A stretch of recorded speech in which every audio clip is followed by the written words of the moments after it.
Well, for more on this, let's bring in Danielle Underwood of Kansans for Life. Danielle, thank you so much for joining us.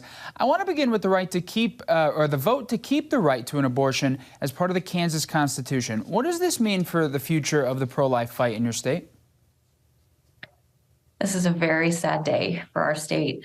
Essentially, what's happening is that the nightmare scenario is indeed playing out ahead of us.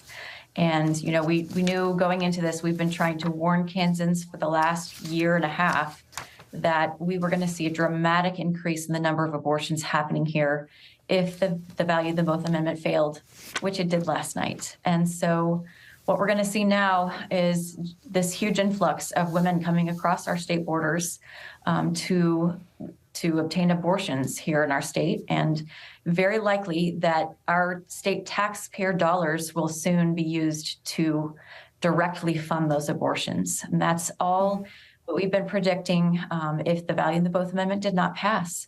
And so we're really grieving today in our state, and also very angry just because of how things went down here, how much misinformation played a part in the defeat of the amendment, and how much the legacy media in our state played a part in that defeat. And Danielle, as we saw earlier, 59% voted in favor of abortion protection yesterday. Is that number surprising to you? And do you feel abortion advocates are feeling emboldened after the Supreme Court's decision to overturn Roe? We definitely saw a huge influx in the amount of energy and just an incredible increase in the amount of false information that was flooding into Kansas and then swirling around the state. So much was pulled into this discussion that never belonged in the true discussion of the facts of the amendment. You know, there was patently false information that was being spread everywhere, that somehow women who experienced miscarriage or ectopic pregnancy, other health conditions, were somehow going to be at risk. And that was never the case. And our legacy media here did not do their job. They did not share the facts of the amendment with the people of Kansas. And sadly, you know, we had this massive grassroots outreach effort that we've been doing for months and months and months, but it was not enough to overcome those incredible barriers that we had. Mm-hmm.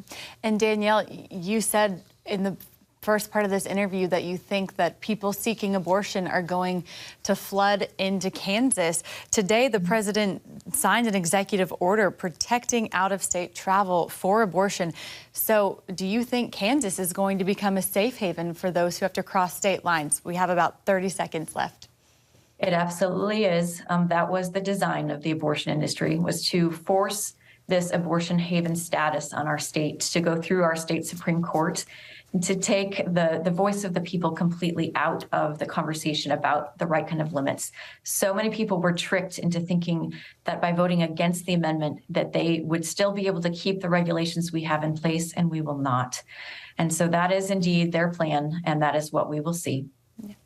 Yeah, well, Danielle, we're going to have to leave it there, but thank you so much for joining us.